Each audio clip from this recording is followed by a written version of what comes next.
Bonjour à tous, j'espère que vous allez bien. Je suis retour aujourd'hui pour une nouvelle vidéo. Aujourd'hui, nous allons corriger un examen d'algèbre 2 et de la faculté des sciences et techniques de l'HTIA. Donc, l'examen ici comporte deux exercices, comme vous le voyez. L'exercice 1 qui porte principalement sur les applications linéaires et l'exercice 2, voilà, qui porte principalement sur la réduction des endomorphismes. Donc, nous allons aller très rapidement pour la correction de cet examen.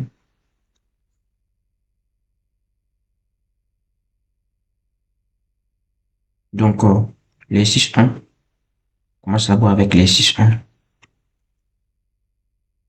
L'exercice 1, on indique que soit M, élément de R, et Fm, une application linéaire qu'on nous donne ici, définie de R carré vers R carré, par cette expression qui est là. Et on demande pour la première question de démontrer que Fm est un endomorphisme. Donc, vous savez que pour démontrer qu'une application est un endomorphisme, il y a plusieurs chemins qu'on peut prendre en fait.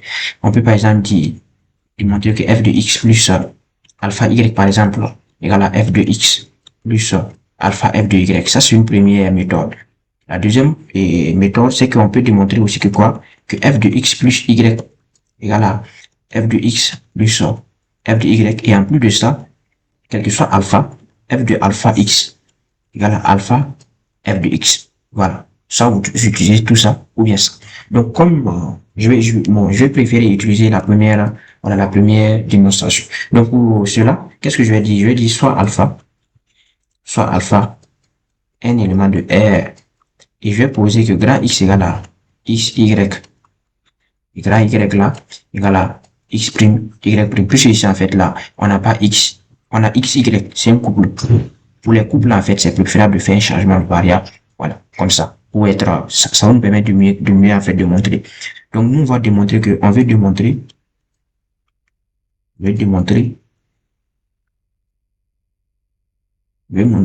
que f de grand X plus alpha grand Y là égale à f de grand X plus alpha f de grand Y. C'est ce qu'on veut démontrer. Vous voyez? Donc, je vais écrire d'abord l'expression de alpha plus et X plus alpha grand Y. Ça fait quoi? Donc, X, on sait que c'est X, Y là. Alpha, Y là. On multiplie grand Y tout simplement par alpha. Chaque membre par alpha. Donc, ici, on aura alpha X prime, alpha Y prime. Vous voyez? Donc, on aura quoi? X plus alpha X prime, Y plus alpha Y prime. Voilà l'expression de x plus alpha grand y. Et maintenant, on va calculer donc f de grand x plus alpha y. Ça va faire f de quoi? X plus alpha x prime, y plus alpha y prime. Donc, ça veut dire qu'on doit remplacer en fait tout ce qui est x dans notre expression là par x plus alpha x prime et tout ce qui est y par y plus alpha y prime. Oui. Donc, ce qui nous donne quoi? Ce qui nous donne n facteur de x plus alpha x prime, oui. Y, on remplace par y plus alpha y prime. On a fini avec ça. On passe dans le deuxième membre qui est là. Donc, on remplace par x plus alpha x prime, moins entre parenthèses y plus alpha y prime. Voilà ce qu'on obtient. Voilà ce qu'on obtient qui est là. Donc, on va essayer de développer un peu. Donc, c'est comme si finalement, on aura fr de grand x plus alpha grand y. Vous voyez, ça nous donne quoi? C'est comme si on aura mx plus alpha mx prime, vous voyez, moins y moins alpha y prime, vous voyez, x plus alpha x prime moins y moins alpha y prime, vous voyez. Donc, on va regrouper en fait tout ce qui est où il n'y a pas les primes et où il y a les primes. C'est-à-dire qu'on va regrouper par exemple mx moins y plus alpha mx prime moins alpha y prime. Ici, on aura quoi? X moins y plus alpha x prime moins alpha y prime. Vous voyez? Donc, lorsqu'on a deux sommes comme ça, c'est-à-dire que quoi? Ça veut dire que normalement, initialement, on avait mx moins y, vous voyez? X moins y, vous voyez? Plus alpha mx prime moins alpha y prime, vous voyez? Virgule alpha y prime moins alpha x prime moins alpha y prime. Puis ici, on a deux sommes. Je prends un exemple. Si on a deux sommes AB plus A prime B prime. C'est comme si c'était en fait, il faut faire cette somme-là.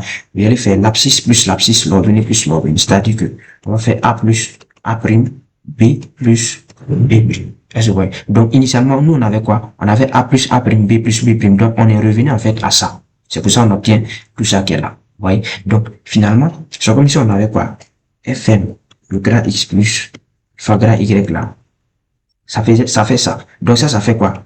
ça fait bien sûr fm2 de grade x. Et ici, lorsqu'on va mettre le alpha, puisqu'il y a alpha ici, alpha, alpha, alpha. Donc, on peut mettre le alpha, et il va rester quoi? Fm2 de grade y. Donc, voilà, on vient de démontrer que, donc, fm est une application, est un endomorphisme.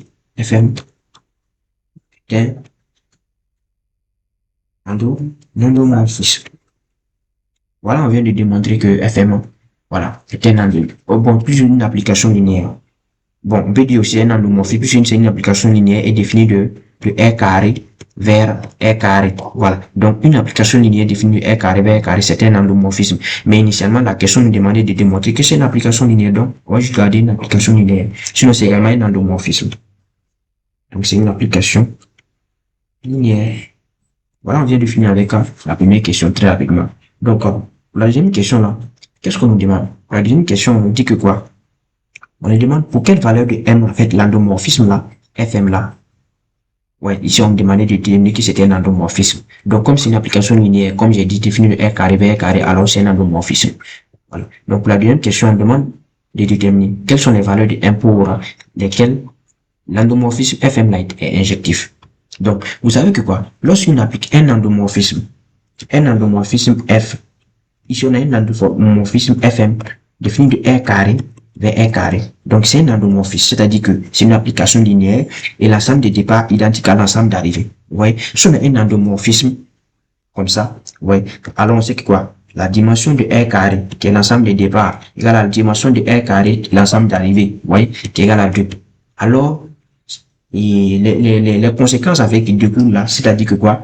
Premièrement, c'est quoi? Fm, en fait, est injectif. Tout ce qui doit écrire, en fait, là, toutes ces expressions, en fait, soient équivalentes. Dit que Fm est injectif, c'est aussi dit que quoi? Fm est surjectif.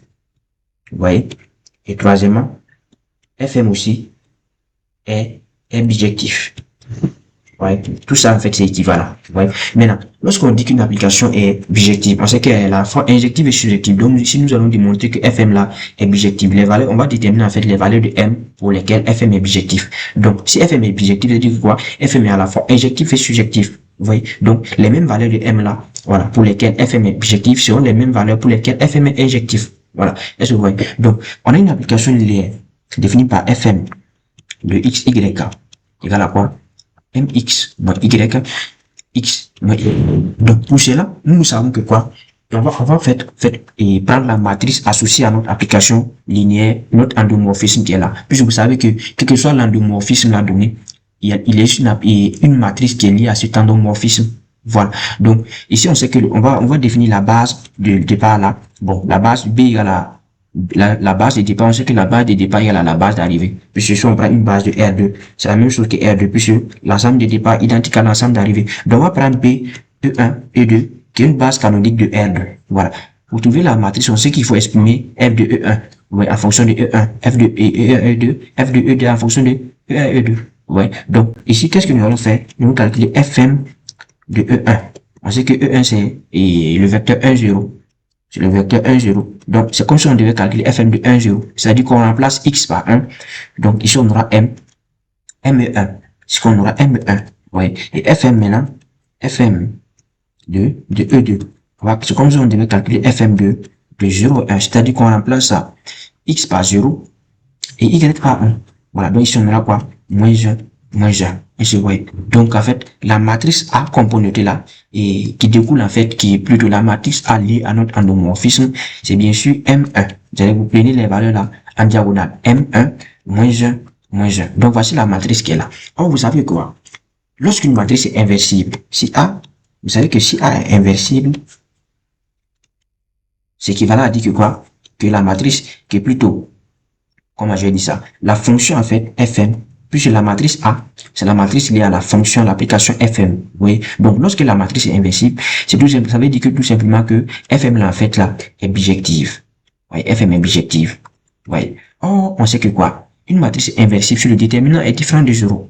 Or, A est inversible si déterminant de A différent de 0. Voilà. Donc, nous allons calculer ici le déterminant. Donc, le déterminant de A ici, on fait le produit croisé. Ben, c'est comme si c'était moins M plus 1. Donc, si le déterminant de A différent de 0, c'est comme si on avait moins M plus 1 différent de 0. C'est-à-dire que m différent de 1. Donc, ça veut dire que pour que fm soit l'objectif là, en fait, là, il faut que m en fait soit différent de 1. C'est-à-dire que il faut que m soit élément de moins l'infini à 1 ouvert union 1 à plus l'infini ouvert. Donc, comme on sait aussi que quoi, si une application est bijective, alors elle est injective aussi. Donc, les valeurs de m pour lesquelles fm là est injectif là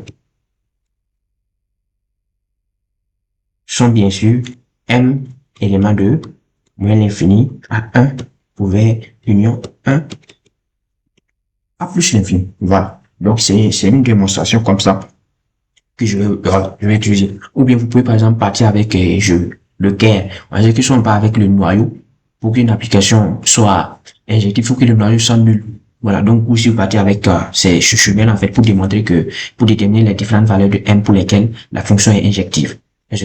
Donc, on enchaîne donc avec la question suivante, qui est la question 3a. On pose m égale à 1 et on nous demande de déterminer une base du noyau. Voilà. M égale à 1. Si m égale à 1, alors la fixation f1 qu'on va, c'est-à-dire qu'on remplace m par 1. Donc, on obtient x moins y. Donc, on demande de déterminer une base du noyau. Donc, on sait que le noyau de f1 là, c'est l'ensemble des x, y. Vous savez que c'est l'ensemble des x, y éléments de l'ensemble des départs r carré, tel que si on prend f de x, y là, on trouve en fait 0.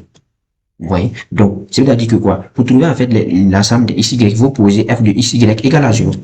Donc, si on pose f de x, y égale à 0, c'est-à-dire qu'on pose que ce couple-là, x moins y égale à 0, 0.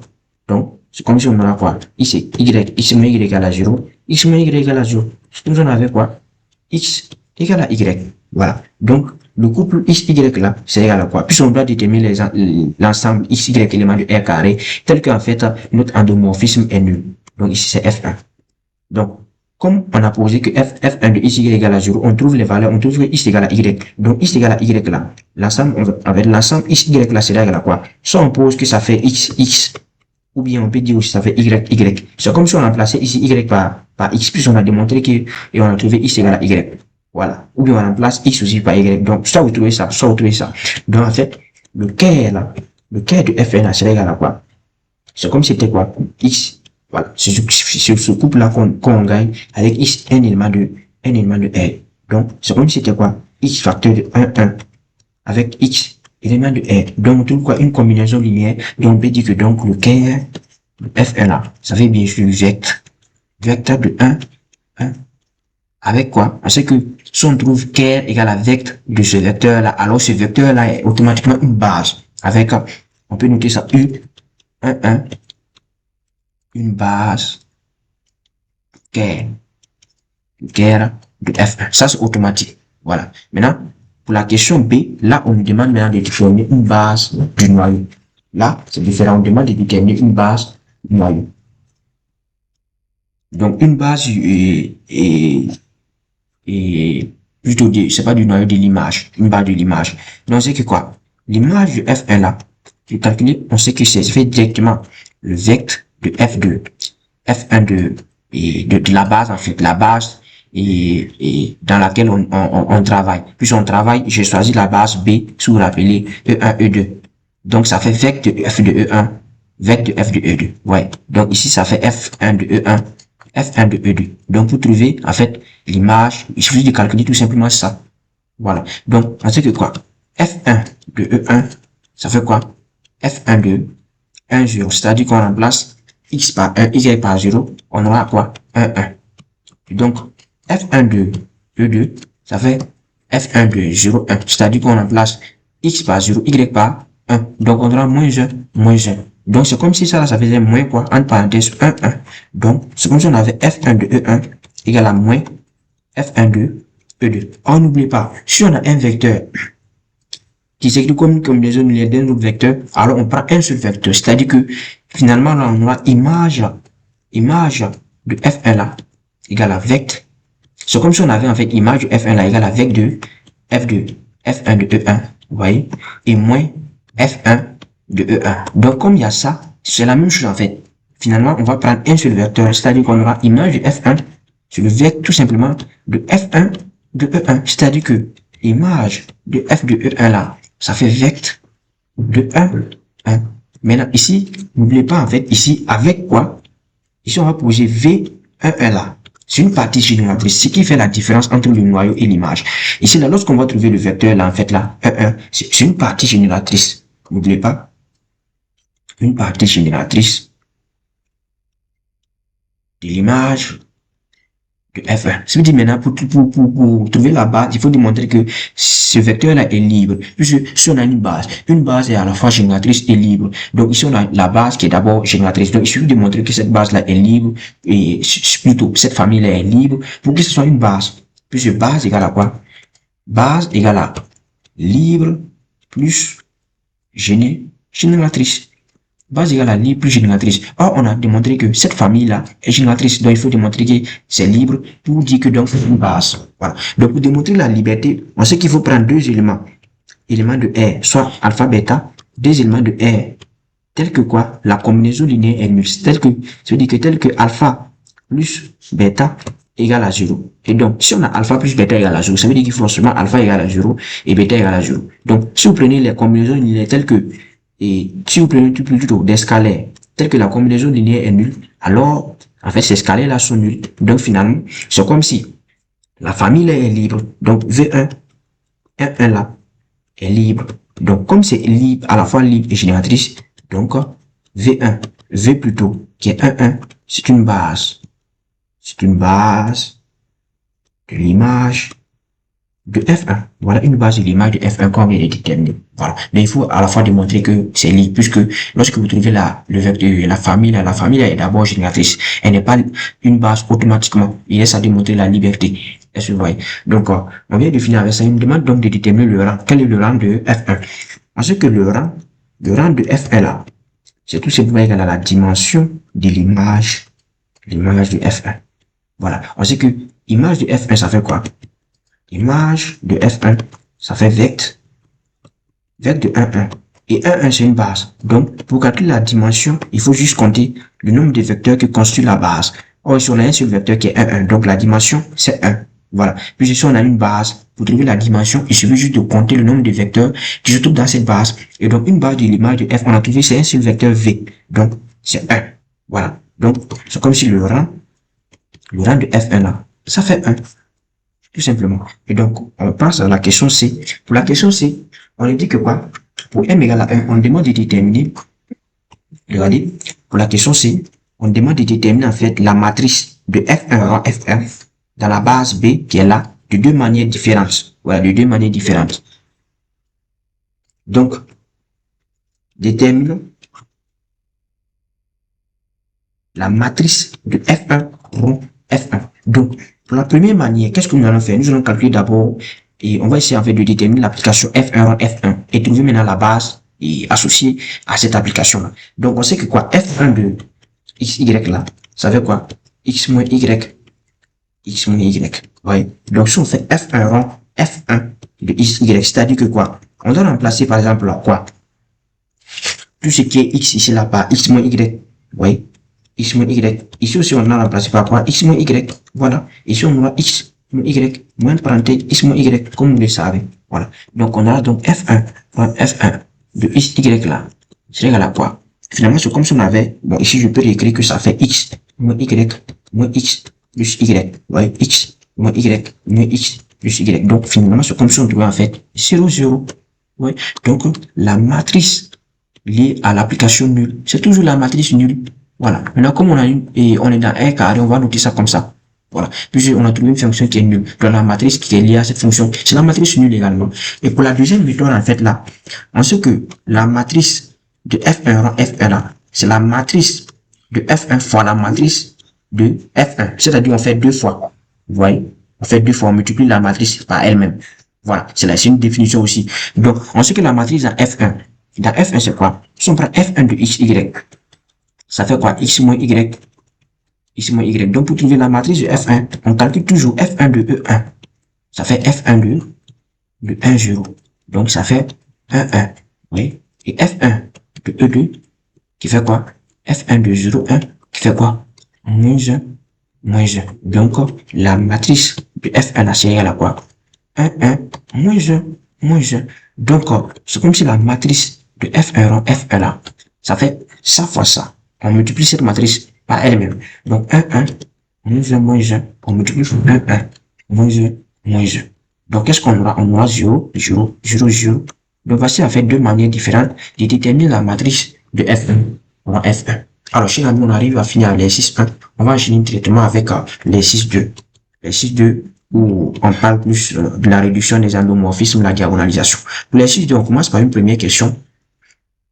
On demande de vérifier que A égale à moins I3 plus 2J et que d'exprimer, exprimons J carré en fonction de J. En fonction de J, ce qu'on nous a donné. Donc ici, ce que je vais faire, en fait, je vais prendre la matrice A et je vais décomposer pour obtenir ce qui est là. Donc, la matrice A qu'on nous a donné, c'est quoi?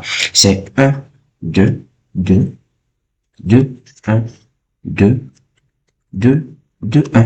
Donc, je vais décomposer, puisque moi, je fais moins I3. Et on sait que moins I3, et les éléments, en fait, de la diagonale, là, c'est moins 1, moins 1, moins 1. Donc, qu'est-ce que je vais faire? Je vais commencer par écrire et moins I3. C'est-à-dire que les éléments de la diagonale, on a moins 1, moins 1, moins 1.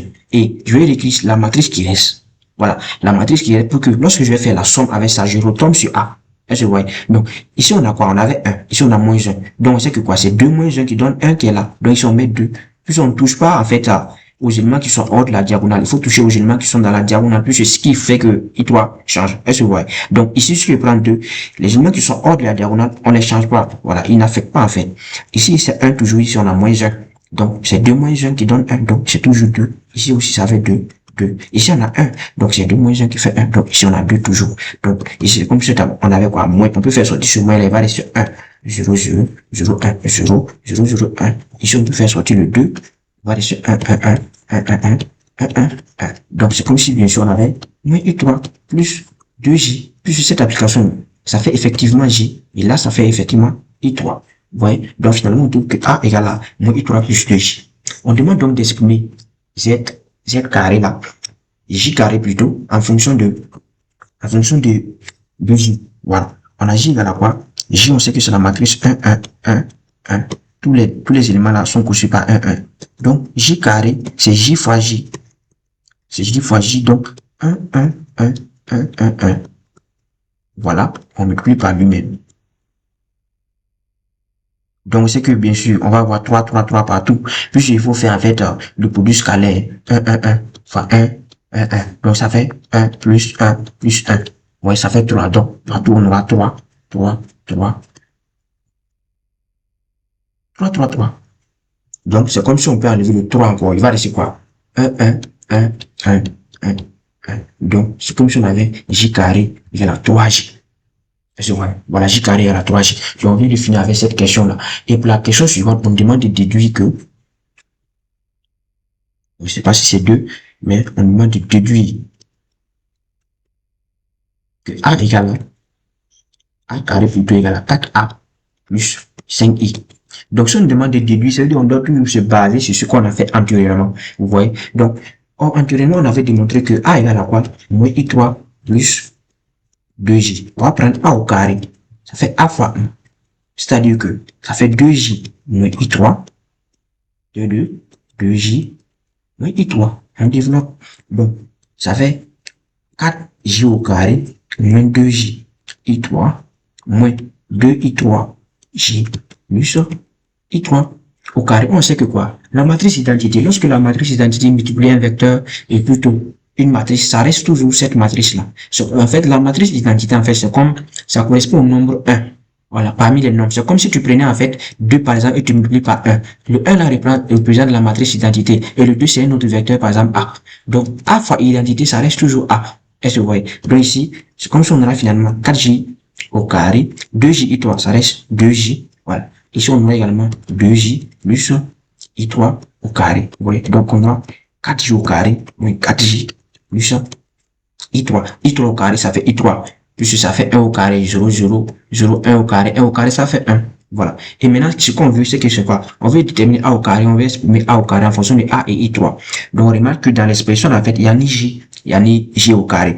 On n'oublie pas qu'on avait exprimé J au carré, ça fait 3J. On remplace J au carré par son expression. Donc, c'est comme si on a A au carré égal à 4 facteurs de 3J, moins 4J, plus I3. Donc, A au carré, ça fait quoi? 12J, moins 4J, plus I3. Donc, finalement, on a A au carré égal à 8J plus I3. On remarque toujours qu'il y a J dans l'expression de A au carré. On ne veut pas J, plus on veut A. N'oubliez pas qu'on avait A égal à quoi? Moins I3 plus 2J. Donc, on dit J, puis on veut remplacer J pour obtenir A. On veut quoi? On veut A au carré en fonction de A et I3. Oh, ici, on a J. Donc, il faut remplacer J par son expression. Donc, ici, lorsqu'on va tirer J, J égale à A plus I3, oui, sur 2. On revient encore, on trouve A au carré. Oui, ça fait 8 facteur de A plus I3. Oui, sur 2, plus donc I3. Donc A au carré, le 8 fois 2, ça fait 4. C'est comme si on avait 4A plus 4I3 plus I3. Donc c'est comme si A au carré égale à 4A plus 5I3. Et on vient de démontrer, voilà, de faire la déduction qui est là. La troisième question, c'est une vérification. On demande de vérifier que J à la puissance n là égale à 3 à la puissance n moins 1 fois J. Voilà ce qu'on me demande de vérifier. Parce que quoi?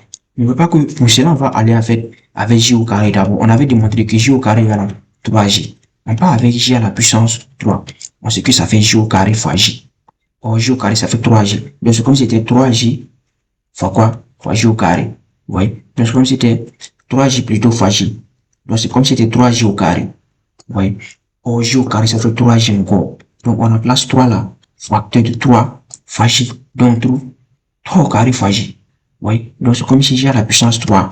Ça fait 3 à la puissance 3 moins 1 J. Ça tombe. On repart à la puissance 4 pour voir. Puissance 4, c'est comme si J à la puissance 3 fois J. J à la puissance 3, c'est 3 au carré J fois J. Donc c'est comme si c'était 3 au carré J au carré. Or J au carré encore, ça fait 3J. Donc c'est comme si on avait 3 au carré facteur de 3J. Donc 3 à la puissance 3 J. Donc, J à la puissance 4, ça fait 3 à la puissance 4 moins J fois J. Donc, comme ça tombe, voilà, on conclut directement que J à la puissance N, ça fait 3 à la puissance N moins 1 fois J. Et donc, on vient de vérifier ça très rapidement. Et bien, bon, la question que suit, on demande de montrer que, il y a une expression qu'on nous a donnée, une expression. On demande de montrer en fait que A à la puissance N là, je vais répartir, vous allez voir l'expression. Regardez l'expression qu'on nous a donnée là. Il a démontré que toutes ces expressions-là, c'est ce qu'on nous demande de montrer en fait. Donc, en utilisant le binôme de Newton. Voilà, on va répartir donc pour traiter ce cas. Donc, on sait que quoi? Si on veut utiliser le binôme de Newton, on sait que quoi? Par définition, on a A et B, deux matrices qui commutent. Ça, c'est très important. Il faut démontrer qu'il faut d'abord que A et B soient et commutent pour pouvoir appliquer en fait le binôme de Newton. Quand on dit A et B commutent, ça veut dire que quoi? A fois B égale à B fois A. Puis en fait, les matrices là, généralement, A fois B est différent de B fois A. Vous voyez. Mais si on a un cas particulier où on trouve que A fois B égale à B fois A, alors on dit qu'en fait les matrices A et B commutent. Donc, pour pouvoir en fait appliquer le binôme de Newton, il faut d'abord montrer que les matrices A et B commutent. Est-ce que vous voyez? Donc, si A et B commutent, alors on peut appliquer le binôme de Newton, qui nous dit que quoi? A fois B à la puissance n, c'est la somme de k allant de 0 à n de Cnk. Vous voyez? De A à la puissance n moins k, B à la puissance k. Donc, pour pouvoir appliquer le binôme de Newton, il faut d'abord montrer que les matrices A et B commutent. Et regardez ici, qu'est-ce qu'on a? Nous, A, ça fait 2J moins I3. Ou bien, moins I3 plus 2J. On sait que I3 fois J égale à J fois I3. Bien, regardez, I3 fois J, ça fait J fois I3, qui fait J. Puis en fait, j'ai dit que lorsqu'on multiplie une matrice par l'identité, ça ne change pas, ça reste toujours J. Donc I3 fois J, ça fait J. J fois I3, ça fait J. Donc I3 et J la commutent. Donc, comme les deux la commutent, alors on peut appliquer maintenant le binôme de Newton. Alors, on peut dire que A à la puissance n là, ça fait moins I3 plus quoi? 2J à la puissance n. qui fait quoi? Somme de k allant de 0 à n de Cnk. Vous voyez? Maintenant, on va prendre quoi? De moins I3 à la puissance n-k. On va appliquer la même chose. 2j à la puissance k. Vous voyez ce qu'on obtient. Et ça, on va faire développer en fait pour trouver l'expression finale. N'oublie pas que quoi? On sait que quoi? Si on prend moins I3 à la puissance n-k, on peut dire que ça fait quoi? Ça fait moins 1. Puis ça fait moins 1 fois I3. Le tout à la puissance n-k. Donc on peut dire que ça fait moins 1 à la puissance n-k. I3 à la puissance n-k. Je vous ai toujours dit que la matrice identité à la puissance n, ça fait toujours la matrice identité. C'est-à-dire que, quelle que soit la puissance, voilà, si vous élevez ça, si vous prenez la matrice identité, vous élevez à la puissance n-k, n et 2n- quelque chose, ça reste toujours identité. Donc, en fait, finalement, on aura quoi? Moins 1 à la puissance n-k, I3. Ça ne change pas. Vous voyez? C'est comme si vous avez 1 à la puissance 100. Ça reste toujours 1. Voilà. Donc, c'est moins I3 à la puissance n-k là. Ça fait en fait cette expression-là. Et donc, comme on a eu ça là, qu'est-ce que nous allons faire? Nous allons remplacer en fait dans l'expression qui est là. Et d'abord, en remplaçant, et cette somme-là, nous allons décomposer. C'est-à-dire, nous allons d'abord prendre le cas où k égale à 1. Vous voyez? Donc, à la puissance n. On va prendre d'abord k égale à 1. Si k égale à 1, ce que nous en avait, c'est n0. Vous voyez? Moins i3 à la puissance n, moins 0 qui va faire n, dj à la puissance 0. Il va rester maintenant quoi? Somme de k allant de 1 maintenant à n de Cnk. Vous voyez? De moins I3 à la puissance n moins k. De j à la puissance k. Donc c'est que Cn0, ça fait 1. Là aussi, ça fait 1. Donc, à n là, ça fait finalement, il va rester moins I3 à la puissance n. Et on remplace ça à ce qu'on a trouvé là. Est-ce que vous voyez? On remplace par ce qu'on a trouvé. C'est-à-dire qu'on aura quoi? Plus la somme de k allant de 1 n de Cnk. Vous voyez? Ici, qu'est-ce qu'on aura? De moins 1 à la puissance n moins k. Vous voyez? I3. On a trouvé I3 à la puissance quoi? Fois I3 plutôt. Voilà, fois I3. Vous voyez? 2 à la puissance k. J à la puissance k. Plus 2 fois J à la puissance k. Ici, là, on peut dire que ça fait 2 à la puissance k. J à la puissance k. Est-ce que vous voyez? Donc, qu'est-ce qu'on va obtenir? N'oubliez pas qu'on va toujours se baser et sur ce qu'on a fait antérieurement. Donc, ici encore, on peut écrire que ça fait quoi? Comme, par exemple, ça. Identique à ça. Oui, donc on peut toujours dire que ça fait moins 1 à la puissance n fois I3 plus somme de k allant de 1 à n de Cnk. Moins 1 à la puissance n moins k. I3 2 à la puissance k. J à la puissance k. Est-ce que vous voyez? Donc, n'oubliez pas que on avait démontré que quoi? Bon, on avait démontré que pour k supérieur à la 1, on avait j à la puissance k là égale à 3 à la puissance k moins 1 j. C'est vrai que c'était n, mais on peut remplacer n par j et n par k. Est-ce que vous voyez? Donc, on revient encore. On a n égale à quoi? Moins 1 à la puissance n i3. On va remplacer, c'est comme si on remplace j à la puissance k par ce qui est là. Est-ce que vous voyez? Donc, plus somme de k allant de 1 à n, c'est nk, moins 1 à la puissance n moins k. Vous voyez? I3, 2 à la puissance k, multiplié par quoi? 3 à la puissance k moins 1 fois j. Vous voyez?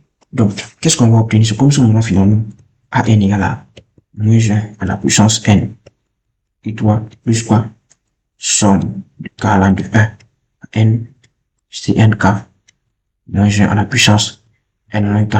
Donc ici, on peut écrire que ça fait quoi? Ça fait 2 fois 3 à la puissance k fois quoi? 3 à la puissance moins 1. Puis on avait 3 à la puissance k moins 1. Donc on peut faire représenter le k là ici, puisqu'on avait 2 à la puissance k. Donc 2 à la puissance k fois 3 à la puissance k, ça fait 2 fois 3 à la puissance k. Il va rester maintenant 3 à la puissance moins 1. Maintenant fois quoi? Fois I3j. Oh, on a toujours dit que I3 fois j là, ça fait j. Donc je peux revenir ici dire que ça fait quoi? Ça arrive tout simplement j. Et je vois. Donc finalement c'est comme si c'était quoi? Moins 1 à la puissance n. I3 plus quoi? Somme k allant de 1 à n de Cnk. Moins 1 à la puissance n moins k. Ici on aura quoi? 6 à la puissance donc k. Et je vois. Maintenant, 3 à la puissance et moins 1 c'est 1 tiers fois j. Et donc lui là il ne dépend pas de k. Il ne dépend pas de k, donc on peut faire sortir de la somme. Donc ça fait moins 1 à la puissance n I3 plus 1 tiers à la somme k allant de 1 à n de Cnk. Moins 1 à la puissance n moins k, 6 à la puissance k, vous voyez, il va rester quoi? J maintenant. J. Est-ce que vous voyez? Oh, regardez quelque chose. Regardez quelque chose. On sait que cette somme-là, qu'est-ce que donne ça? Regardez la somme là. La somme des cas de 0 à n de Cnk, vous voyez, de moins 1 à la puissance n moins k, 6 à la puissance k. C'est comme si on faisait en fait la somme de quoi? De 6 moins 1 à la puissance n. Puis c'est comme si ça c'était quoi? Ça c'était notre matrice A qui est là, et ça c'est notre matrice B. Est-ce que vous voyez? Donc c'est comme si c'était A moins B, on voulait quoi? A moins B à la puissance n qu'on veut calculer, et c'est ça qui donne ça. C'est pour ça en fait je dis que somme de k allant de 0 à n de Cnk moins 1 à la puissance n moins k, 6 à la puissance k, ça fait 6 moins 1, le tout à la puissance n, c'est-à-dire que ça moins ça à la puissance n. Est-ce que vous voyez? Donc on peut dire que quoi? La somme de k allant de 0 à n là de Cnk de moins 1 à la puissance n moins k, 6 à la puissance k là, ça fait 5 à la puissance n. Et donc ici, puisque nous on a la somme là part de 1 à n, donc il faut prendre d'abord k égale à 1 et on va voir le reste. K égale à 1, c'est-à-dire qu'on aura quoi? K égale à 0 plutôt, Cn0 moins 1 à la puissance n, 6 à la puissance 0. Il va rester somme maintenant de k allant de 1 à n de Cnk moins 1 à la puissance n moins k, 6 à la puissance k, qui va faire quoi? 5 à la puissance n, et on dit ça. Donc somme de k allant de 1 à n de Cnk moins 1 à la puissance n moins k, 6 à la puissance k là, ça fait donc 5 à la puissance n, entre parenthèses, moins 1 à la puissance n qu'on avait là. Puis ça fait 1, ça fait 1. On va laisser moins 1 à la puissance n. On transpose ça ici. Voilà. Donc on obtient. Et donc on va venir maintenant remplacer maintenant tout ce qui est là. Ça, voilà, par l'expression qu'on a trouvée là. Par cette expression là. Et je vois. Donc on revient, on trouve que an là, ça fait quoi? On a toujours moins 1 à la puissance n i3. Vous voyez? On a 1 tiers. Et donc, on remplace tout ce qui est là. Parce qu'on veut lui trouver qui est là. Donc, 5 à la puissance n, moins 1 à la puissance n, vous voyez, ici, vous voyez. Et donc, plus dans l'expression de an là, il n'y a pas j dedans. Or, on avait toujours que quoi? Égal à moins i3 plus 2j. Il faut tirer j. J, ça fait a plus i3 sur 2. On remplace j par son expression. On a a à la puissance n. Ça fait moins 1 à la puissance n i3 plus 1 tiers de 5 à la puissance n. Moins 1 à la puissance n. Vous voyez? De a plus i3 sur 2. On remplace j par son expression. Et donc, qu'est-ce qu'on va obtenir? C'est comme si ici le 1 demi là va sortir. C'est comme si c'était moins 1 à la puissance n i3 plus quoi? 1 demi fois 1 tiers, ça fait 1 sixième. Facteur de 5 à la puissance n. Moins 1 à la puissance n facteur de a plus i3. Et on va développer en fait. On aura moins 1 à la puissance n i3. Oui, plus 1 sixième. 5 à la puissance n. Moins 1 à la puissance n. Facteur de quoi? A. Plus 1 sixième. 5 à la puissance n. Moins 1 à la puissance n. Facteur de i3. Et donc, on garde déjà ça qu'on obtient dans l'expression qu'on nous a demandé de trouver. Donc, 1 sixième facteur de 5 à la puissance n. Moins 1 à la puissance n. Il va laisser maintenant ces deux là. Et on va mettre i3 en facteur. Somme i3 en facteur, il va laisser quoi? Moins 1 à la puissance n plus quoi? 5 puissance n sur 6. Vous voyez? Moins 1 sur 6, facteur de moins 1 à la puissance n. Donc, finalement, a à la puissance n, ça fait quoi? 1 sixième, facteur de 5 à la puissance n. Moins 1 à la puissance n plus quoi? i3. Et là, on aura quoi? C'est comme si on avait 6 sur 6. 6 sur 6, moins 1 sur 6. Et ça fait 5 sur 6. Moins 1 à la puissance n plus 5 à la puissance n sur 6. Et finalement, donc, on va obtenir quoi? Que a à la puissance n, ça fait 1 sur 6 facteur de 5 à la puissance n. Moins 1 à la puissance n. Et donc, si on met, bon, ici, il y a toujours a, voilà. Si on met 5 sur 6 en facteur, vous voyez? Plus, comme j'ai dit, voilà, on met 5 sur 6 en facteur, vous voyez? Il va rester quoi? Moins 1 à la puissance n. Il va rester ici quoi? 5 à la puissance n moins 1. Voilà. Et ici, il va rester quoi? Moins 1 à la puissance n plus 5 à la puissance n moins 1. Et là, fois i3. Cher ami, c'est l'expression qu'on nous a demandé de démontrer. Et on l'a trouvé. Pour la question B, on demande d'exprimer maintenant a à la puissance n en fonction uniquement de n.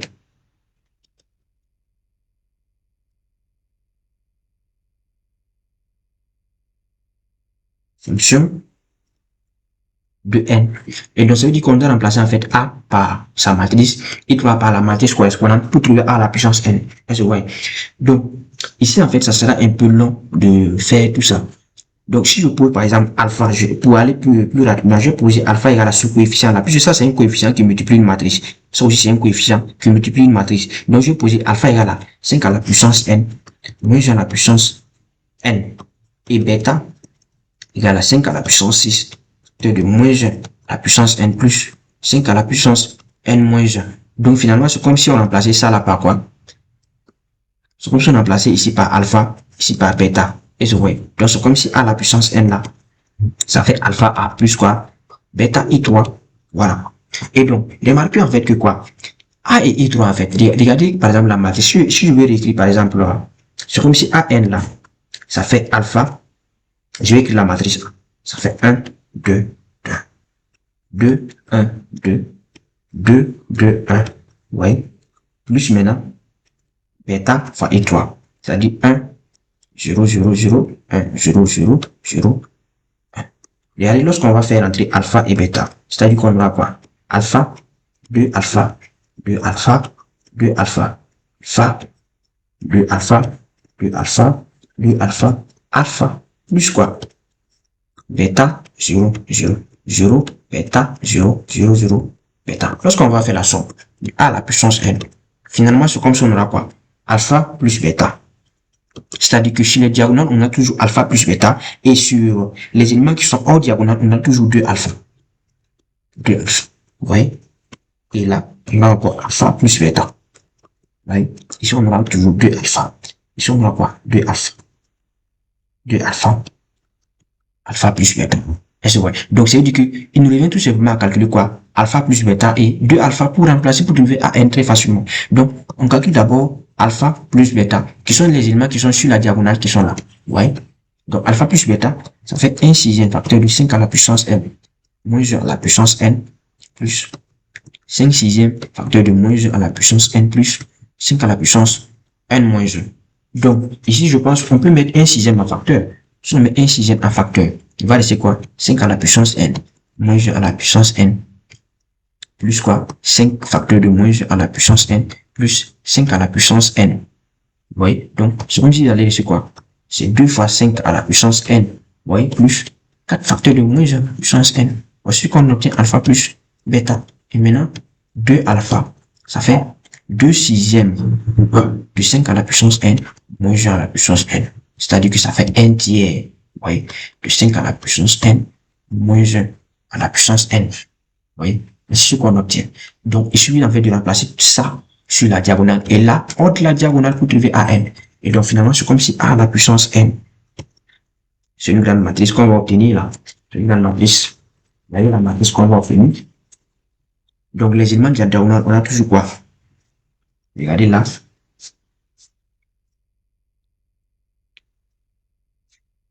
On va obtenir ça. Et donc, alpha, si on prend alpha plus bêta,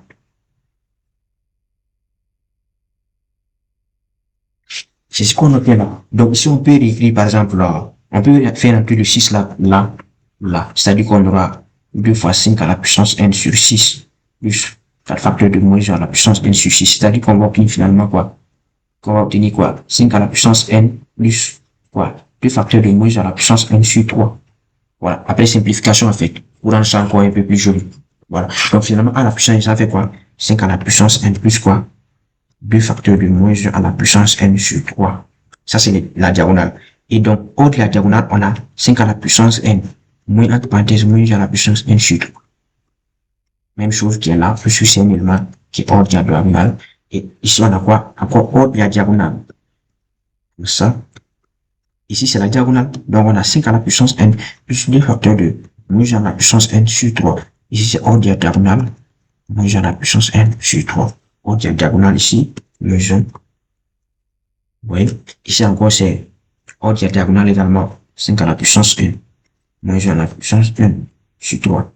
5 à la puissance n plus le facteur de moins 1 à la puissance n sur 3. Voici la matrice AN qu'on obtient. Voilà. Et donc, on vient de finir avec cette question-là. Donc, on enchaîne avec la question 5. Et la question 5, là, on me demande en fait la question 5 de déterminer le volume caractéristique de A. Volume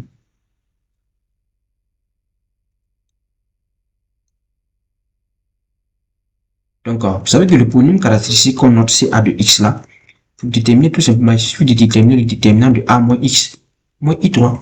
Voilà, si vous déterminez le déterminant de ça et on trouve le polynôme caractéristique. Donc, le déterminant de A moins X, I3, ça fait quoi? C'est-à-dire qu'il faut prendre A et sur la diagonale, il faut faire moins X tout simplement. Donc, c'est comme si on avait 1 moins X, non? 2, 1 moins X, 2, 1 moins X. Est-ce que vous voyez? Donc, ici, en fait, il faut, en fait, faire toutes les manipulations nécessaires qui va, en fait, rendre le calcul facile, en fait. Puisque vous savez que pour le déterminant, et on peut faire des combinaisons sur des lignes pour faire apparaître le maximum de zéros possible. Voilà, qui va rendre le calcul plus facile. Donc, remarquez, par exemple, si on dit que la ligne 1 reçoit la ligne 1 plus, la ligne 2 plus, la ligne 3, on garde la ligne 2, on garde la ligne 3. Oui. Lorsqu'on va faire cette combinaison-là, on aura quoi? CAX là, c'est égal à quoi? C'est le déterminant. Oui. Donc, ça veut dire qu'on fait ça, plus ça, plus ça. Donc, on aura quoi? 5 moins X. En haut, on aura toujours 5 moins X. Puisque la ligne 1 là va recevoir tout ça, 5 moins X, 5 moins X, 5 moins X. On garde les autres lignes. Ici, on aura 2, 1 moins X. Ici, on aura 2, 1 moins X. On garde ça. Et donc, lorsqu'on a un élément qui est M élément sur une même ligne là, on peut enlever ça. Que ce soit sur une ligne ou bien sur une colonne, on enlève. On peut enlever ça. Il va aller sur 1, 1, 1. 2, 1 moins X. 2, 1 moins X. Et donc, ici encore, on va faire en fait les manipulations encore nécessaires. Imaginez par exemple, si on dit par exemple, la colonne 1 reçoit la colonne 1 moins la colonne 2, on garde les autres colonnes. La colonne 2 reçoit la colonne 2, la colonne 3 reçoit la colonne 3. Donc, finalement, on a quoi? CAX là, c'est donc égal à quoi? 5 moins X. Après manipulation, qu'est-ce qu'on aura? On aura, c'est comme si on aura 0, 1 plus X, vous voyez? 0, 1, X. 2, 1, moins X. Oui. Donc, ici, on a cette colonne-là qui a 2 0. Donc, on va multiplier en fonction de cette colonne. Donc, c'est comme si c'était 5 moins X facteur de quoi? Ici, on a 1 moins. Oui. Il va laisser quoi? Il va laisser donc la matrice 1, 2, 1 moins X qui est là. Vous voyez? Donc, c'est comme si on aura quoi? 5 moins X. Moins 1 parenthèse 1 plus X. Facteur de quoi? Ici, on aura quoi? 1 moins X. Moins 2. Donc, on a quoi? 5 moins X facteur de moins 1 parenthèse 1 plus X. Facteur de quoi? Moins X moins 1. Et donc, on peut faire sortir ce moins là qui est là. Ça va multiplier ça. Il va laisser quoi? 5 moins X facteur de quoi? X plus 1 au carré. Voici en fait le polynôme caractéristique de A qu'on trouve. Et donc, après avoir déterminé le polynôme caractéristique, on demande de déterminer les valeurs propres, espace propre ajouté et associé. Donc, pour les valeurs propres. Donc, pour déterminer les valeurs propres, il faut résoudre le polynôme caractéristique égal à 0. C'est-à-dire qu'on résout CAX égale à 0. Donc, on trouve les valeurs de X égale à 0. Donc, c'est comme si on avait d'abord 5 moins X égale à 0. Donc, X égale à 5. 1 plus X égale à 0. X égale à moins 1. Donc, les valeurs propres de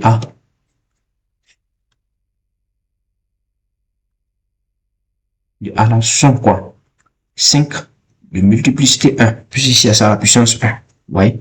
5 de multiplicité 1. Et quoi? Et moins 1 de multiplicité 2.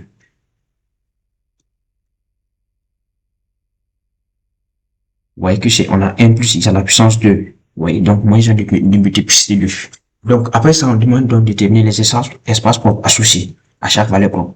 Puis à une valeur propre, on associe un espace propre. Donc, des espaces propres. Donc, on va nous dire par exemple lambda est égal à 5, la première valeur propre. Donc, pour le premier espace et lambda 1, pour calculer, vous savez que c'est le quart de quoi? De A moins lambda 1 la fois I3. Donc, lambda 1 c'est 5. Donc, moins 5 I3. Ça, c'est l'espace propre associé à lambda 1. Donc, vous savez que quoi? Lorsqu'on a le quart de F, ça veut dire que quoi? F2, voilà. Puisque le quart est défini par quoi? Par exemple, quand on dit quart de F, c'est l'ensemble des X éléments de l'ensemble de départ. Ça veut dire que quoi? F de X égale à 0. Donc, si on a le quart de quelque chose, ça veut dire que quoi? Lorsqu'on prend F, en fait, fois un X là, ça veut dire que notre F là, c'est ça. Donc, ça, c'était le F. Et donc, on sait qu'ici, on travaille dans une base R3. On travaille dans R3 ici. Donc, on prend un élément de R3 qui est X, Y, Z. Donc, c'est-à-dire que lorsque vous allez prendre X, Y, Z, élément de l'ensemble, en fait, lequel là, ce qui va donc à dire que quoi? Solution dit que f de x, y, z là, égale à 0, 0, 0. Or, notre f là, c'est bien sûr la matrice A-5 et 3. Donc, c'est comme si on disait que A-5 et 3, facteur de x, y, z là, égale à 0, 0, 0. Vous voyez? Donc, il faut calculer maintenant A-5 et 3. Donc, A-5 et 3, il faut faire tout simplement, ça fait moins 4, 2, 2, 2, moins 4, 2, 2, 2, moins 4. Oui. Facteur de quoi? X, Y, Z. Ça fait quoi? 0, 0, 0. Qu'est-ce qu'on va obtenir? On va obtenir quoi? Moins 4x plus 2y plus 2z égale à 0. 2x moins 4y plus 2z égale à 0.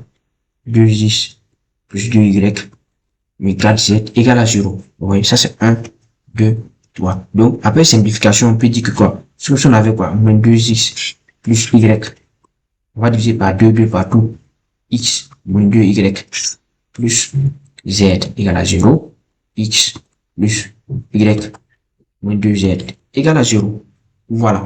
Donc ici, on fait ça, ça fait 1, 2, 3. Par exemple, on va travailler avec 2, par exemple. On prend 2, on dit x.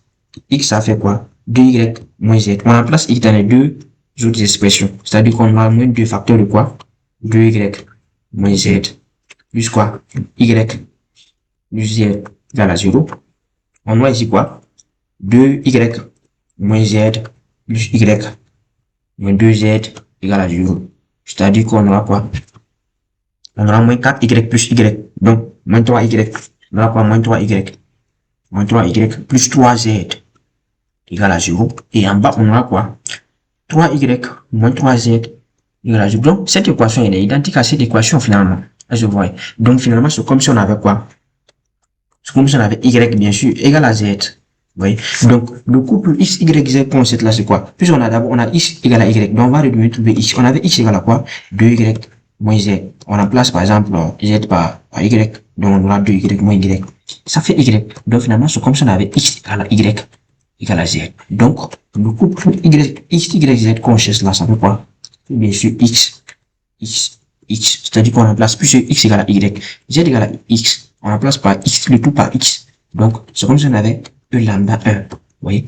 Ça fait, en fait, l'ensemble qu'on trouve là, c'est quoi? X, avec x, élément de R.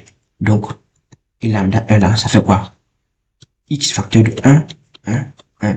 Avec x, un élément de R. Donc, E lambda 1 là, ça fait le vecteur de 1, 1, 1, 1. Vous voyez? Avec 1, 1, 1 là. C'est une base de E lambda 1. Si vous vous rappelez, on a dit que lorsqu'on travaille avec le care, automatiquement, et le vecteur qu'on trouve là, c'est une base en même temps de E lambda 1. Voilà. Donc on part avec la deuxième valeur propre, qui est moins 1. Donc, E de lambda 2 là, c'est toujours le care de A moins 1 fois I3, donc plus I3 en fait. Vous voyez? Donc, si on prend un élément, X, Y, Z, élément de E lambda 2 là, c'est équivalent à dire que quoi? A plus I3 là, fois X, Y, Z là, égal à bien sûr à 0, 0, 0. Donc, A plus I3, on tombe sur quoi? 2, 2, 2, 2, 2, 2, 2, 2, là. X, Y, Z égale à 0, 0, 0. Donc, on va obtenir une seule équation qui est 2x plus 2y plus 2z égale à 0. C'est-à-dire que on aura x plus y plus z égale à 0. Donc, on exprime 1 en fonction des autres. On peut tirer par exemple z. Z, c'est égal à quoi? À moins x moins y. Voilà. On exprime par exemple z en fonction de x et y. Vous voyez? Et donc, le couple, le triplé x, y, z qu'on cherche là, ça fait quoi? Plus on doit remplacer x, on garde y. On remplace z par moins x moins y. Donc, c'est comme ça, en fait, il faut décomposer. C'est comme si on avait x, 0 moins x, plus quoi? 0, y, moins y. Donc, x, 1, 0, moins 1, plus y, 0, 1, moins 1. Donc, c'est comme si on avait t lambda de là. Ça fait x, facteur de 1, 0, moins 1, plus y, facteur de 0, 1, moins 1. Avec x, y, sont les éléments de R. Donc, bien sûr, et lambda 2, ça fait le vecteur de 1, 0, moins 1, 0, 1, moins 1. Donc, Et il y a en fait une méthode qui vous permet en fait de vous assurer que vous avez trouvé. Par exemple, voici qu'on avait trouvé que moins 1, c'est une valeur propre de multiplicité 2. Ça veut dire qu'on doit trouver ici deux vecteurs. Pour moins 1, on doit trouver deux vecteurs. Donc quand vous trouvez deux vecteurs, vous êtes sûr en fait, voilà, que en fait c'est juste. Voilà. Et vous pouvez continuer tranquillement vos calculs. Donc, pour la question 7, je pense, on nous demande de montrer que A est inversé et A est diagonalisable plutôt. Montrer que A est diagonalisable. Diagonalisable. Donc, il y a plusieurs manières de montrer qu'une matrice est diagonalisable. Mais en fait, vu, en fait, le processus qu'on a fait pour arriver là, ça nous dit tout simplement de vérifier que la dimension de R3 là égale à la dimension de E lambda 1 plus la dimension de E lambda 2. Est-ce que vous voyez? Vu en fait tout ce qu'on a fait là, c'est mieux d'utiliser en fait cette formule. Sinon, il y a d'autres méthodes pour démontrer qu'une matrice est diagonalisable. Vous voyez? Mais comme on a déterminé les espaces propres, voilà, on peut déterminer directement les dimensions, puisqu'on a des vecteurs en fait liés à ces espaces propres là. Donc pour calculer la dimension, il suffit de compter le nombre de vecteurs de la base. Et on sait que quoi? La dimension de R3, ça fait 3, plus la dimension de R à la puissance n, ça fait n. Donc ça fait 3. Et donc, la dimension de E lambda 1, ça fait quoi? Ça fait 1, puisque E lambda 1 là est constitué d'un seul vecteur. E lambda 1 est constitué d'un seul vecteur, 1, 1, 1. Donc, la base est constituée d'un seul vecteur. Donc, on compte l'élément de la base, là, c'est 1. Donc, la dimension de E lambda 1, c'est 1. Et la dimension de E lambda 2, ça fait combien? Ça fait 2, puisque E lambda 2 est constitué de deux vecteurs qui sont là. Donc, ça fait 1 plus 1 qui fait 2. Donc, finalement, c'est comme si on avait quoi? Dimension de E lambda 1 plus la dimension de E lambda 2 là égale à 1 plus 2 qui est égal à 3. Donc, bien sûr, la dimension de R3 égale à la dimension de ça. Donc, A est bien diagonalisable. Donc, ici, on a dimension de R3 égale à la dimension de E lambda 1 plus dimension de E lambda 2. Donc, A est diagonalisable.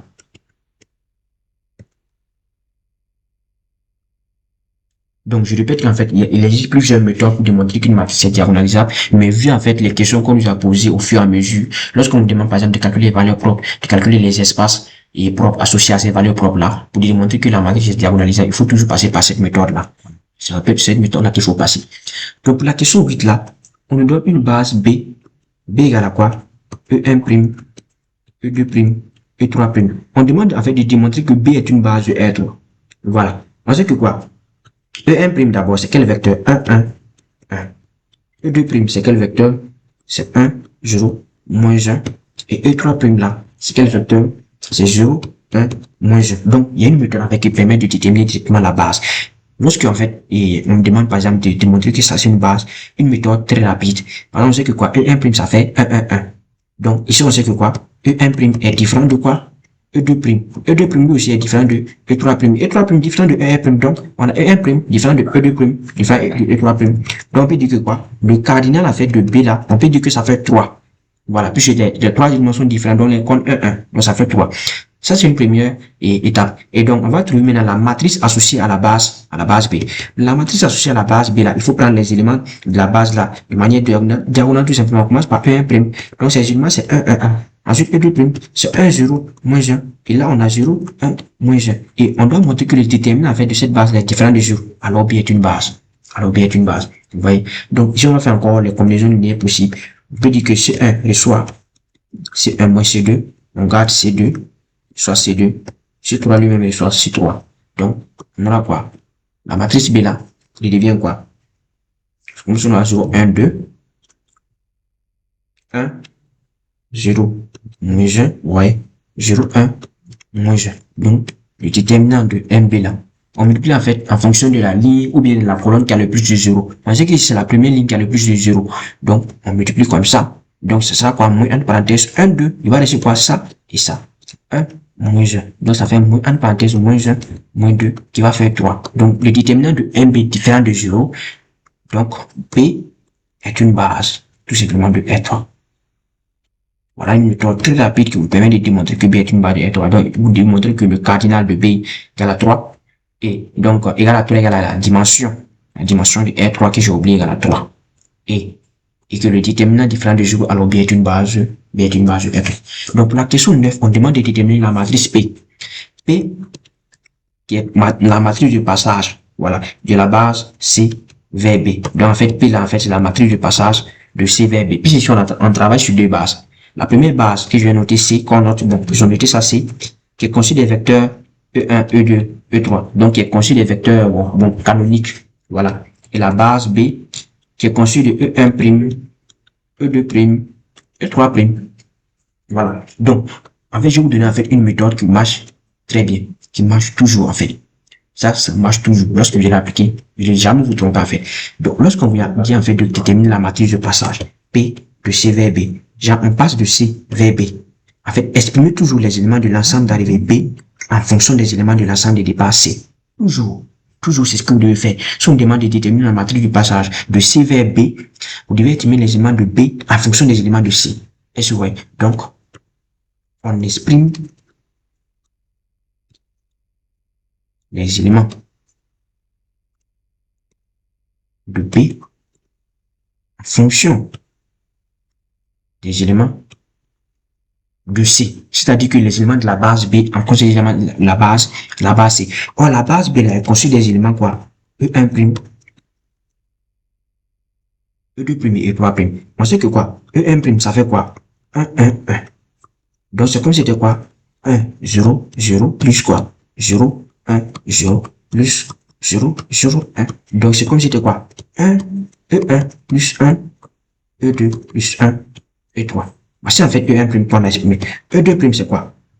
E2', ça fait 1, 0, moins 1. C'est comme si c'était quoi? 1, 0, 0, plus quoi? 0, 0, 0. Ça, c'est pour E2', plus quoi? 0, 0, moins 1. Donc, c'est comme si c'était quoi? 1, E1, plus 0, E2, moins 1, E3. Vous voyez? Ça fait très rapidement, en fait. Donc, E3', c'est quoi? C'est 0, 1, moins 1. Donc, c'est comme si c'était quoi? 0, 0, 0, plus 0, 1, 0, plus quoi? 0, 0, moins 1. Donc, c'est comme si c'était 0, E1, plus 1, E2, moins 1, E3. Est-ce que vous voyez? Donc, on obtient en fait un système S. Un système S tel que E1'. Vous voyez? Ça fait E1 plus E2 plus E3, E2'. Ça fait quoi? E1 plus 0 E2 plus, bon, moins E3, je pense, moins E3. Moins E3. E3', ça fait 0. E1 plus 1. E2 moins E3. Donc, on détermine en même temps P. Il faut prendre les éléments là de manière diagonale. Vous prenez la première ligne là. Les éléments qui multiplient E1', les éléments de E1', là, ici on a 1, 1, 1, comme on a dit. Vous prenez en fait ces éléments de manière diagonale, toujours. Ici, après maintenant on vient à E2', ça fait 1, 0, moins 1. En fait, après on vient à E3', 0, 1, moins 1. Alors voici P. P qui est la matrice du passage de C vers B.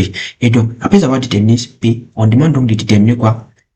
P moins 1, qui est la matrice inverse de P. Et la matrice inverse de P, ouais, P moins 1, c'est la matrice de passage de B, de B maintenant vers C. Est-ce que vous voyez? P moins 1, P moins 1, en fait, c'est le passage de B vers C. Donc, c'est la même chose. Vous estimez C, les éléments de C, en fonction des éléments de B. Est-ce que vous voyez? Oh, on avait un système. On avait déjà le système. Puis ici, on exprime les éléments de C fonction des éléments de B. Ouais. Or, n'oubliez pas qu'on avait déjà exprimé, on a trouvé un système S. E1' égale à E1 plus E2 plus E3. E2', ça fait quoi? E1 moins E3. E3', ça fait quoi? E2 moins E3. Donc, on a déjà S. Donc, c'est-à-dire qu'on a déjà exprimé les éléments de C en fonction des éléments de B. On va exprimer maintenant, par exemple, E1, par exemple, en fonction de E1', E2', E3', E2 en fonction de E1', E2', E3', E3 aussi en fonction de E1', E2', E3'. Donc, il suffit en fait d'inverser ce système S qu'on avait trouvé. Vous voyez? D'inverser. Inverser le système là, c'est-à-dire qu'il exprime en fait ces valeurs-là en fonction de ces éléments-là. En fonction de ces éléments. Donc, ce que nous allons faire. Vous voyez? Prenez la première équation. On tire E3 là. Si on tire E3, qu'est-ce qu'on aura? On aura E1' moins E1 moins E2. On prend la deuxième équation. On tire E1. E1 c'est égal à quoi? E2' plus E3. On prend la troisième équation. On tire E2. Ça fait E3' plus E3. Donc, on remplace, ça fait E1. Ici, E2. Regardez, qu'est-ce qu'on va obtenir? On obtient donc 1 implique donc quoi? Que E3 est à quoi? E1', on garde. Moins E1 qui fait quoi donc? Moins E2'. Oui, moins E3. Moins E2 qui fait quoi? Moins E3'. Moins E3. On transpose donc. Moins E3, moins E3. Ici, on a quoi? E3 plus E3 plus E3 égale à E1' moins E2' moins E3'. C'est-à-dire qu'on aura quoi? 3 E3 égale à E1' moins E2' moins E3'. C'est-à-dire que donc on aura quoi? E3 égale à 1 tiers de E1' moins 1 tiers de E2' moins 1 tiers de E3'. Voici en fait le premier, et bon, la première équation pour dire qu'on obtient. Et donc on revient ici, on avait E1. E1, ça fait E2' plus E3. Donc ça fait E2', donc E3 qui est là, plus 1 tiers de E1' moins 1 tiers de E2' moins 1 tiers de E3'. C'est-à-dire qu'on aura donc E1 égale à quoi? 1 tiers de E1'. Bon, plus ici 2 tiers. Maintenant, lorsqu'on va faire ça, plus ça, on va obtenir 2 tiers. C'est ça? On va obtenir plus 2 tiers, non? 2 tiers de E3', moins 1 tiers donc de E3'. Et donc, E2, c'est la même chose. On place E3' par l'expression. Ça fait 1 tiers de E1', moins 1 tiers de E2', moins 1 tiers de E3', plus E3, plus E3' plutôt. E3'. Donc, ici, on va obtenir quoi? 1 tiers de E1', moins 1 tiers de E2', plus 2 tiers de E3'. Est-ce que vous voyez? Donc, maintenant, qu'est-ce qu'on va faire maintenant? Donc, on obtient un nouveau système. Bon, on peut noter ça S-1 puisque c'est l'inverse de S. Vous voyez? Avec quoi? E1 égale à 1 tiers de E1', 1 tiers de E2', 1 tiers. Bon, ici c'est plus 2 tiers, je pense. Plus 2 tiers de E2'. Voilà. Donc, E2, c'est 1 tiers de E1', non? Moins 1 tiers de E2', plus 2 tiers de E3'. Et E3, ça fait 1 tiers E1' moins 1 tiers E2' moins 1 tiers E3'. Est-ce que vous voyez? Donc, maintenant, la matrice P moins 1 là, c'est égal à quoi? La même chose. Vous prenez les éléments de manière diagonale. 1 tiers, 1 tiers, bon, 2 tiers plutôt, moins 1 tiers, 1 tiers, moins 1 tiers, 2 tiers, 1 tiers, moins 1 tiers, moins 1 tiers. Donc, on peut faire sortir en fait le moins 1 tiers là. Bon, 1 tiers plutôt. Donc, P moins 1, ça fait 1 tiers, facteur de 1, 2, moins 1, 1, moins 1, 2, 1, moins 1, moins 1. Voici P moins 1 qu'on obtient. Voilà, ça c'est l'expression de P moins 1. Et donc, pour la question suivante, là, on demande de déterminer, c'est la question 11, je pense, ou bien c'est la question 10. Déterminons A'. A' dans B. N'oublie pas qu'on avait A. La matrice A, là, c'était dans la base C, dans la base de départ. Et vous voyez, maintenant A', c'est dans la base d'arrivée, c'est dans la base B. Donc, c'est comme si vous devez exprimer les éléments de B en fonction d'eux-mêmes. Et vous voyez, exprimer E1' en fonction de E1', E2', E3', ainsi de suite. Ou bien, en fait, là, A', on sait qu'on a parlé de diagonalisation. On sait que A est diagonalisable. Donc, en fait, A', là, qui est la matrice dans la nouvelle base, en fait, c'est la matrice diagonale. A' est la matrice diagonale. Donc, lui dit que A' est la matrice diagonale. Donc, comme c'est la matrice diagonale là, on sait que A' là est conçu des éléments en fait sur la diagonale seulement. Et ces éléments là, en fait, là, sont les valeurs propres. C'est-à-dire que A' là, ça fait lambda 1, 0, 0. C'est-à-dire que on aura uniquement des éléments sur la diagonale et ces éléments là, en fait, là, sont les valeurs propres. Donc, 0, lambda 2, 0, 0, 0. On sait que lambda 2 là revient deux fois, puisque lambda 1, n'oublie pas qu'on avait lambda 1 égale à 5. Mais lambda 2 égale à moins 1. Maintenant, lui, il a de multiplicité, en fait, 2. C'est pour ça, en fait, il revient deux fois. Lambda 2, lambda 2. Est-ce que ouais? Donc, vous dites en même temps, finalement, que quoi? Après, lambda 1, c'était 5. 0, 0, 0, moins 1. 0, 0, 0, moins 1. Ça, c'est une méthode qui vous permet de partir très rapidement parce que l'examen était un peu long. Voilà. Ou bien, vous pouvez exprimer encore E1' en fonction de E1', E2', E3', comme j'ai dit, mais ça sera, en fait, long. Voilà, ça sera long. Donc, c'est pour ça, en fait, je dis de passer directement par cette méthode-là. Et donc, pour la question 12, on demande de calculer A' d'abord, A' à la puissance n. A' à la puissance n. Bon, on sait que quelle que soit la matrice diagonale là, à la puissance n là, ce sont ces éléments à la puissance n. Voilà. Moins 1 à la puissance n, 0, 0, 0, moins 1 à la puissance n. Ça, c'est A' à la puissance n. Et on dit déterminer maintenant A à la puissance n. On sait que quoi?